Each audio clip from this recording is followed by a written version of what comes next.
In 2023, Zach Edey was the MVP of college basketball, and in 2024 he won it again. That is no normal accomplishment. Of all the great college basketball players, even those who have played multiple years, only 2 players have been Player of the Year multiple times. Bill Walton first did it over 50 years ago at UCLA. He went on to be the #1 pick and had a Hall of Fame career. Ralph Sampson was the last person to do it 40 years ago at Virginia. He was also the #1 pick in the draft and became a Hall of Famer. These are the stats those players averaged those seasons. And here are Zach Edey's stats over his 2 MVP seasons. Zach Edey became just the 3rd player to ever accomplish this. But unlike the other 2 that did it, Zach Edey will not be the #1 pick in the draft. He might not even be a lottery pick. A lot of people will say Zach Edey is only tall, and anyone who's 7'4" would be Player of the Year too. Let's put Zach Edey's numbers on the screen and compare them to every D1 center 7'3" or taller. Fun fact, if you were to combine all 7 of these players' averages and make them into one player, they'd still average less points per game than Edey. Which makes you ask the question, does being the best player in college mean anything anymore? Recent history tells us no. In 2022, Kentucky center Oscar Tshiebwe was Player of the Year in college. Despite leading the NCAA in rebounding, he went undrafted in the 2023 NBA draft. In 2021, Luka Garza was Player of the Year at Iowa. He averaged 24 points per game and shot 44% from the 3-point line. He was selected with the 52nd pick in the 2nd round. Both of those guys are currently on 2-way contracts, playing in both the NBA and G League.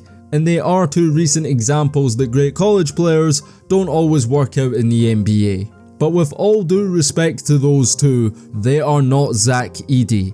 To understand how historically great Zach Edey is, this is a list ranking the top 10 greatest individual seasons from big men in college basketball history. Every single player on this list became a Hall of Famer and was the #1 pick in the draft. Here's how many of them averaged at least 24 points and 12 rebounds on 60% field goal shooting. Like it or not, Zach Edey is one of the greatest big men in college basketball history. It makes you wonder how, in a draft class that's considered to be the weakest in a decade, how it's possible he isn't taken in the 1st round. Because in another era, Zach Edey would be the unanimous #1 pick. Pre-2000, 11 frontcourt players were National Player of the Year in college. 10 of them were the #1 pick in the draft. The only exception was Marcus Camby. He fell all the way to #2. Back then, the NBA was dominated by big men. Between 1956, when the MVP award was first created, and the year 2000, these are the only 4 winners that weren't frontcourt players. Long story short, if you were the best big in college, you were going to be the #1 pick. It didn't matter how many years you played either. Of those 11 frontcourt players that were Player of the Year and went #1 in the draft, none of them were one and done. Nowadays, if you ain't one and done, you ain't gonna be the #1 pick. Since the year 2000, there has been 3 players who played more than 1 year of college that were selected #1. In that same time period, there has been 4 players drafted #1 straight out of high school. Bear in mind, that's been banned for 20 years. So Zach Edey is automatically eliminated from #1 pick consideration because he's a senior. The argument against upperclassmen is that if he was so good, he'd be in the NBA already. They also say if all the one and dones from the last 4 years stayed in college, Zach Edey wouldn't be the best, not even close. That is a fair point, but doesn't tell the whole story. Zach Edey was a part of the 2020 recruiting class, and here's a list of NBA players today, the same age or younger, that could still be in college right now. There's some big names on that list, but just because Edey wasn't this good at 18, probably because he started playing basketball his junior year in high school, does that mean we should put a ceiling on his potential at 21 years old? This is a guy who's improved every single year, but to understand how rapid his rise really was, you must know his story. Ever since I got hacked on the channel, not once, not twice, but 3 times, I've had to take my cybersecurity more serious. And you should too, because data brokers are selling your information to scammers, spammers, and other people without your consent. Your full name, email, home address, health records, your relatives, none of it is private. And that's why I've been using Aura, the sponsor of today's video. Aura shows me which data brokers are selling my information and automatically opts out on my behalf. Not only has cleaning up my information reduced the amount of spam I receive, it's also protected me from hackers who have used this information to hack my social media and bank accounts. I learned the hard way that my sensitive information wasn't safe. Did you know that AT&T revealed that over 73 million customer records were released on the dark web? That includes information from not just existing, but former customers too. AT&T recommended that those affected use stronger passwords, monitor account activity, and consider credit freezes. But because I have Aura, I don't need to do any of this. They do it all for me, which saves me the hassle of downloading several different apps to protect myself. I shouldn't have to do that because one company couldn't keep my data secure. And if my information was compromised in the AT&T data breach, I don't have to worry because Aura is always on, doing the hard work and keeping me safe. I value my privacy and I value yours, so you can go to www.aura.com to start your 2-week free trial, also linked below in the description. Growing up as the tall kid, everybody expected Edey to play basketball. He loved baseball, he loved ice hockey, and he admittedly rejected basketball until he was older because he hated being told what to do. His dream was always to be a baseball player, the tallest pitcher in MLB history. He didn't start playing basketball until his junior year in high school. You look at the 2018-19 IMG Academy roster, you see Josh Green, Jarris Walker, Jeremiah Robinson Earl. These are all guys who went on to make the NBA. Back then, Zach Edey wasn't a part of the main team at IMG. He was a complete novice learning the basics, while guys like Armando Bacot were getting ready to play in college. In Zach Edey's final year at IMG Academy, he averaged 3 points per game as a senior.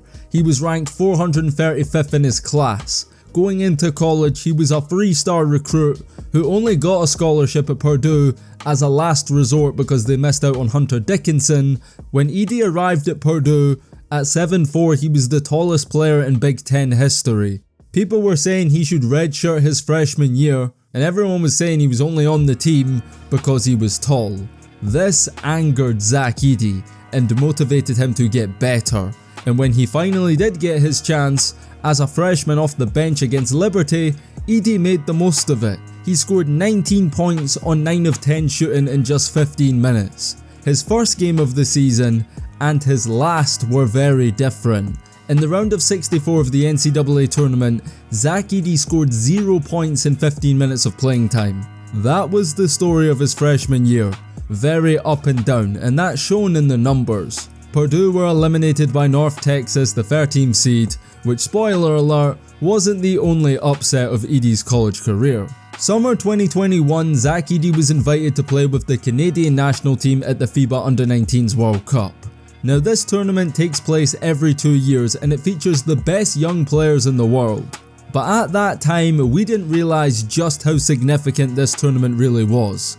It was a first look into the future of what basketball will look like, and we didn't even realise. 2 players stood out above all, Victor Wembanyama and Chet Holmgren.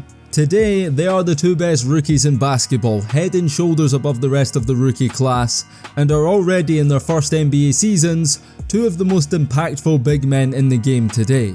But their history dates way back. The 2 players faced off against each other for the first time in the championship game of this tournament. Team USA won the championship and Chet Holmgren was tournament MVP.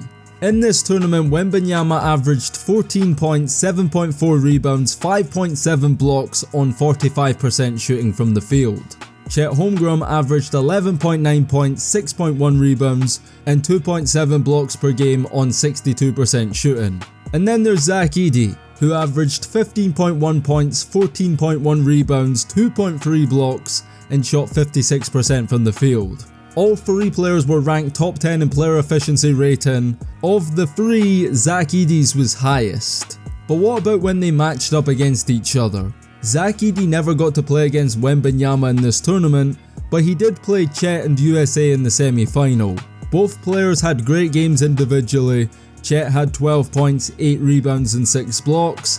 Zach Edey had 16 points, 16 rebounds and 3 blocks. USA won the game, but Edey won the individual matchup.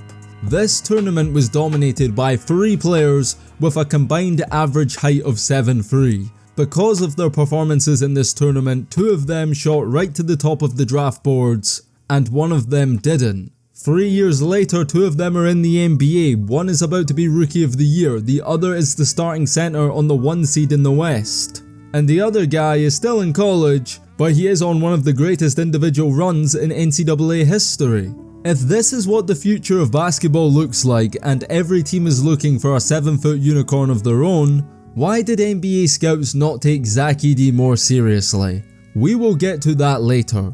The 2021 NBA draft was just weeks after. Zach Edey could have declared and been one and done right there and then. He was only 19 years old. But the NBA didn't want him, so he returned to Purdue for a sophomore season with an even bigger chip on his shoulder. He became a starter, improved his averages, and became one of the best big men in the Big Ten Conference. This Purdue team was stacked, and Edey was very much the third wheel behind Jaden Ivey and Trevion Williams. So when Purdue lost to the 15th seed Cinderella story in the Sweet 16 of the NCAA tournament, those were the guys that shouldered the blame. The following year, that would not be the case, because in the 2022-23 season, Zach Edey became the best player in college basketball. He averaged 22.3 points on 60% shooting from the field, along with 12.9 rebounds and 2.1 blocks. He led all of Division I in win shares and recorded 27 double-doubles in 34 games, all while leading the Boilermakers to a 29-6 record, the best in the Big Ten Conference. They won the Big Ten title. Zach Edey was a consensus first-team All-American. He was Big Ten Player of the Year and was Naismith College Basketball Player of the Year. Purdue were one of the favourites to win the NCAA tournament. They were considered a lock to make the Final Four, but they became the biggest laughingstock in the country when this happened. Do you believe it? For just the second time ever, a 16 beats a 1! This was probably the biggest upset in the history of March Madness. With this defeat, Purdue became just the second first seed ever to lose to a 16th seed. And just like that, Zach Edey's historically great season ended in humiliation. For the 3rd consecutive year, Purdue had been eliminated by a low seed. People were starting to say that Zach Edey was a choker, a great college player who crumbles when it matters most in March. At the end of the season, Zach Edey declared for the NBA draft, and it looked as if he was going to the NBA. He took part in the whole pre-draft process. Some boards even had him getting drafted late in the 2nd round. But at the deadline, he decided to withdraw from the draft and return to college for a senior season. But just because he wasn't in the NBA doesn't mean he wasn't playing NBA players, because Zach Edey was called up to represent the Canadian national team at the 2023 FIBA World Cup, which was the greatest preseason any college player could ever have. Canada had one of the best squads in this tournament. SGA, Dylan Brooks, RJ Barrett, Lou Dort, Dwight Powell, Kelly Olynyk. Everyone was a pro. Zach Edey was the only college player on the team. And this World Cup didn't come without expectation. With Team USA looking weaker than ever, Canada had a real chance of winning gold. Zach Edey had a backup role. For the tournament, he averaged under 5 minutes a game and put up these stats. The one game he got some playing time, he scored 12 points on 6 of 6 shooting. He was actually 9 for 9 from the field in the entire tournament, and he got some playing time in Canada's historic 3rd place victory over USA. This bronze medal was a huge win for Canada basketball. Zach Edey was a part of that, and he took this learning experience back to college and unleashed hell on the NCAA.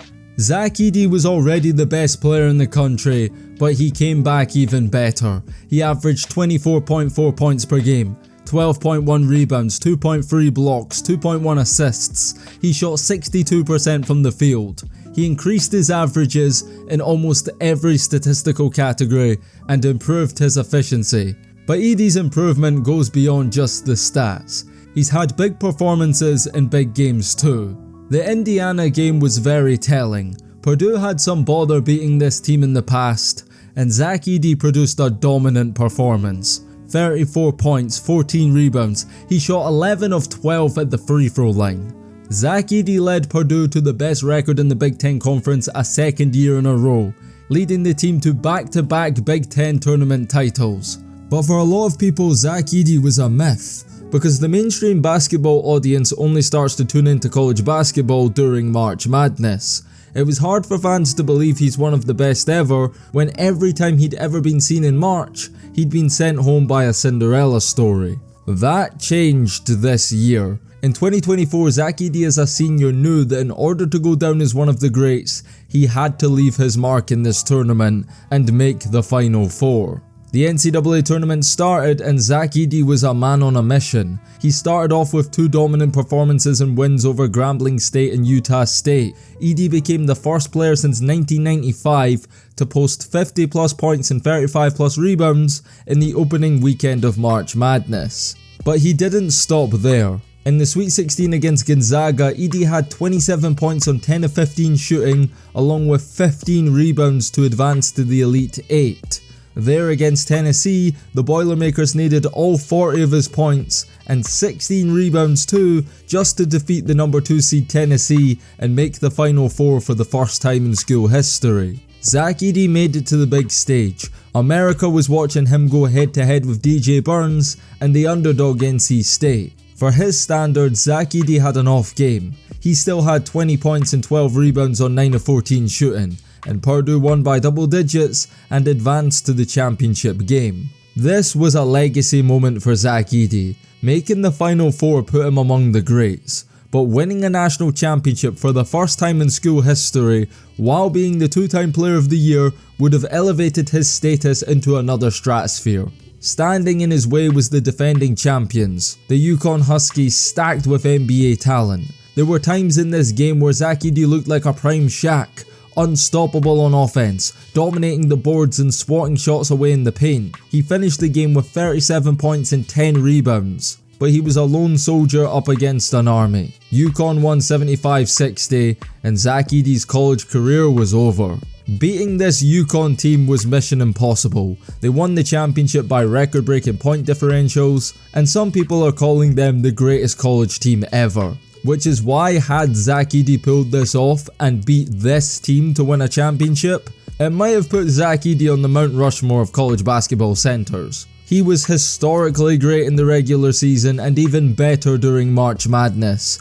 In the tournament, Edey averaged 29.5 points, 14.5 rebounds, he shot 64% from the field and averaged just under 2 blocks per game. I know it seems crazy putting him ahead of some of these guys that went on to become some of the greatest in the history of the sport, but strictly college, how many of them were multiple time player of the year, averaged his numbers and did what he did in the postseason? The top 5 greatest NCAA centers? Probably Bill Walton, Lou Alcindor, Bill Russell, Ralph Sampson. After that, number 5 is debatable, and if Edey had won this championship, that'd have put him in this conversation, because as good as Shaq, Wilt, Hakeem and others were, they never won.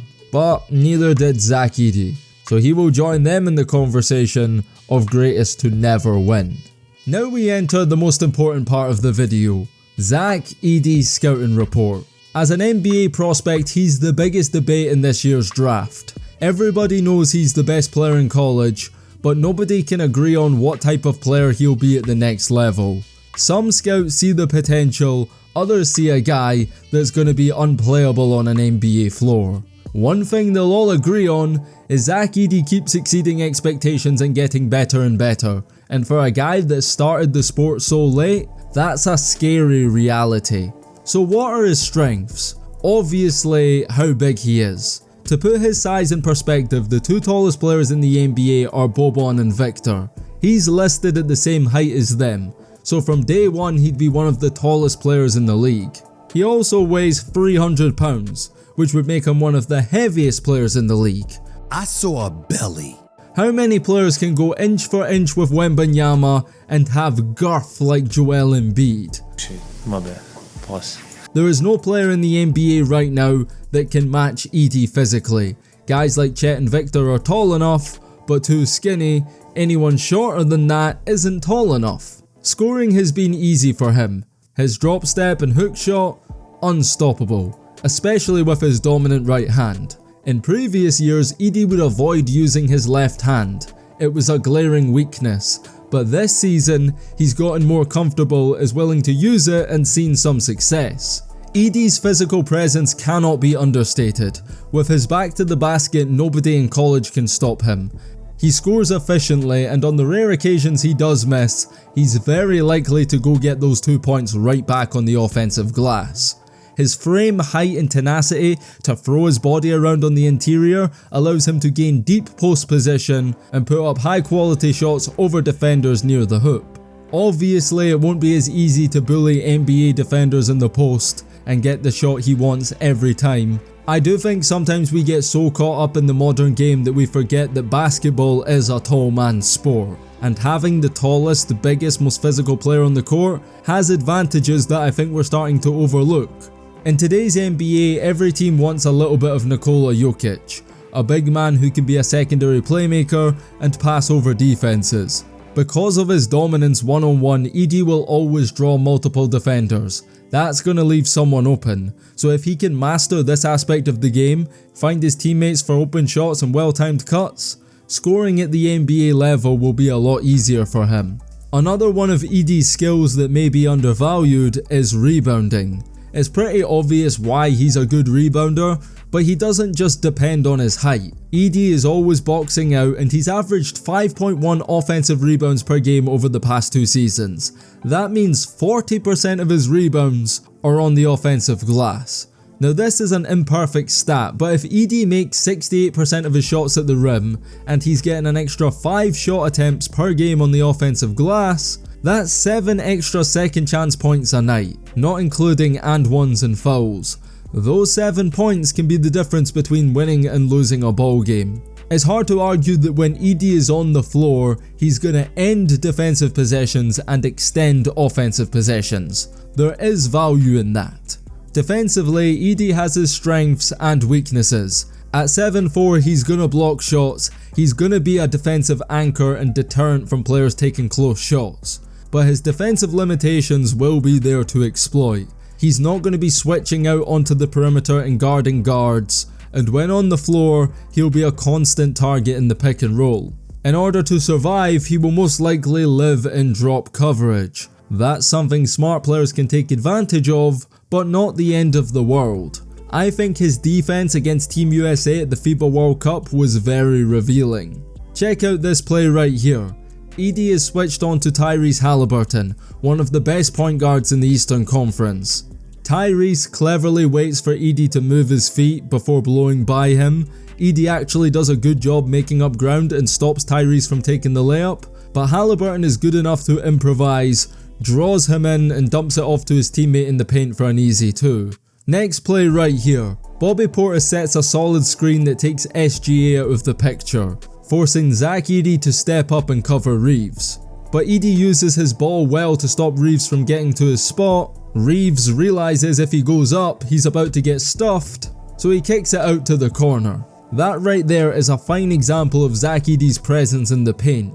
But what separates NBA players is their ability to adapt.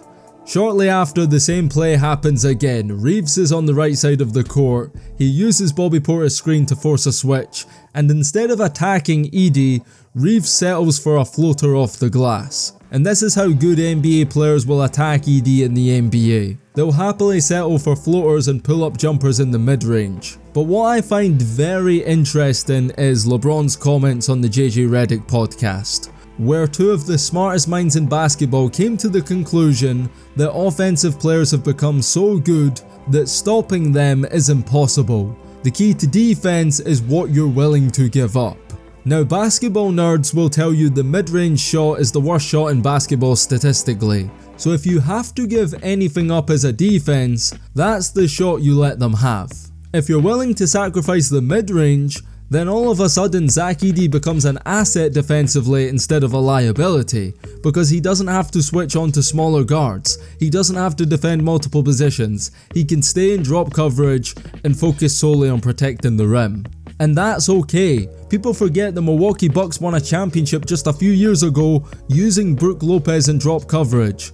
Rudy Gobert, like it or not, is one of the greatest defensive players of all time. He does his best work defensively in drop coverage. Now Gobert is obviously more versatile than Edey on the defensive end, but we're not expecting Edey to win multiple Defensive Player of the Year awards. He just needs to be able to challenge players at the rim, be big and just get in the way.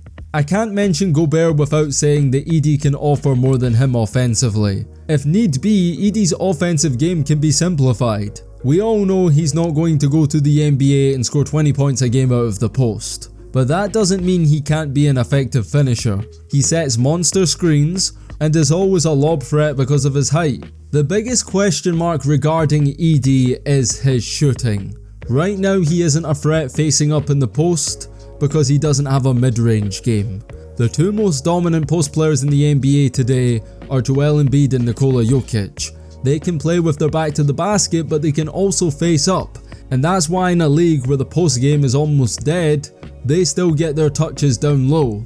It also helps that they're two of the best players in basketball right now. Zach Edey is not a jump shooter, especially not from the perimeter.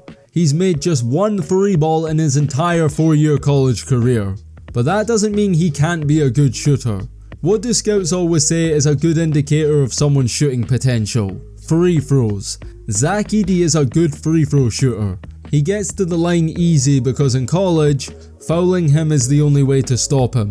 Edey has drawn 9.8 fouls per 100 possessions this season, which is the most among all Division 1 players by far. But more importantly than drawing the fouls, he makes them. Edey is shooting 71% from the line this season, and that's on 11.5 attempts per game. And it gives reason to be optimistic about his potential as a shooter. One of the biggest surprises at this year's draft combine was how good Edey performed in the shooting workouts. Of 6 centers, Zach Edey finished second shooting off the dribble. In the 3-point start drill, 14 players participated, including smaller players like Buzelis and Ron Holland. And yet again, Zach Edey tied for second. Check out the results for any of the shooting drills. Zach Edey's top 5 in pretty much all of them. None of the scouts expected Edey to come in and shoot like this, and speaking of the combine, Edey also shut down the narrative that he's going to be the slowest player in the NBA, because he did faster times than Donovan Clingan in the lane agility drill, and also the 3/4 sprint. But it wasn't just Clingan, he recorded faster times than Alex Sarr in some of these tests too. So clearly Zach Edey's biggest weaknesses are being overstated. Not only does he move better than given credit for, but he's a much better shooter than made out to be. The truth is though, he doesn't need a free ball. I think basketball fans have become a little too obsessed of big men shooting free balls. There's very few that actually hit them efficiently enough for it to really impact the game. What's more important is that Zach Edey can knock down mid-range jumpers facing up. It would be nice to see him develop a fadeaway out of the post or even a bank shot like Tim Duncan. Like him or not as an NBA prospect, Zach Edey is shooting up the draft boards.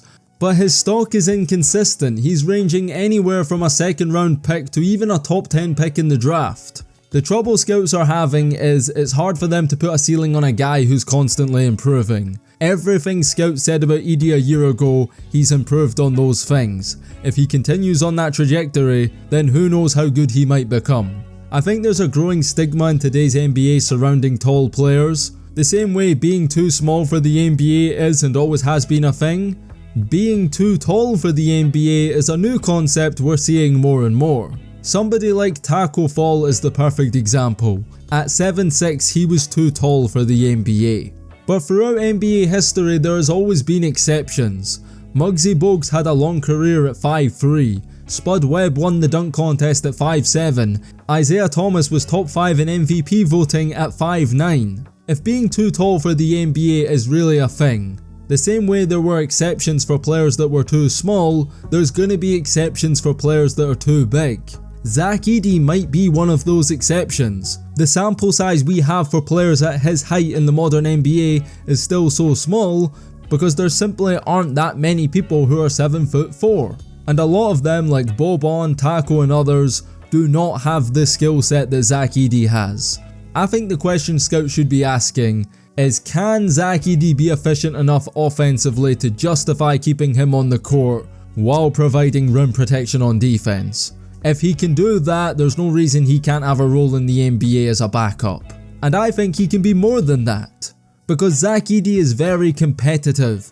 Everyone can see the chip on his shoulder. He wants to prove people wrong. He successfully did so in college, and he's going to be even more motivated to do the same when he gets to the NBA. And I do think we've reached a point where we undervalue college basketball. Everyone is so obsessed with these prospects from overseas that we forget that the majority of NBA players come from college. When did we become so quick to write off the best player in college without even giving him a chance at the NBA? I don't think that should be the norm. I guess you can say times have changed. This is 2024, it's a 3-point shooting guards league. That definitely was the case, but I'd argue if the 2020s are anything to base it off, it's starting to become a big man's league. The last 6 MVP awards have been won by front court players. The last time that happened was 50 years ago. We briefly touched on earlier the obsession with front court players shooting free balls. The last 3 NBA MVPs, here's what percentage of their field goal attempts are 2-pointers. You don't need to be a 3-point shooting unicorn to be a great NBA center. And I'll end the video on this. The Rookie of the Year race is a glimpse into the future. Wemby is 7'4", Chet is 7'2". NBA teams are tanking right now to draft Alex Sarr, who they believe is the next guy like this. Well, if this is what the future of the NBA looks like, and everyone is trying to get a 7-foot unicorn of their own, then why not take a chance on Zach Edey? The truth is, drafting big men in today's NBA is pot luck. For every Joel Embiid taking top 3, there's Nikola Jokic sleeping in the second round. If you take a look at the best centers across the NBA right now, you'd be surprised how many of them were drafted outside of the lottery. Don't overthink the draft. Zach Edey might not be perfect, but if this draft class is as weak as they say it is, Zach Edey is definitely a gamble well worth taking. Because if he continues improving every year like he's done in college once he gets to the NBA, by the time he's in his prime, we have no idea how good he could be.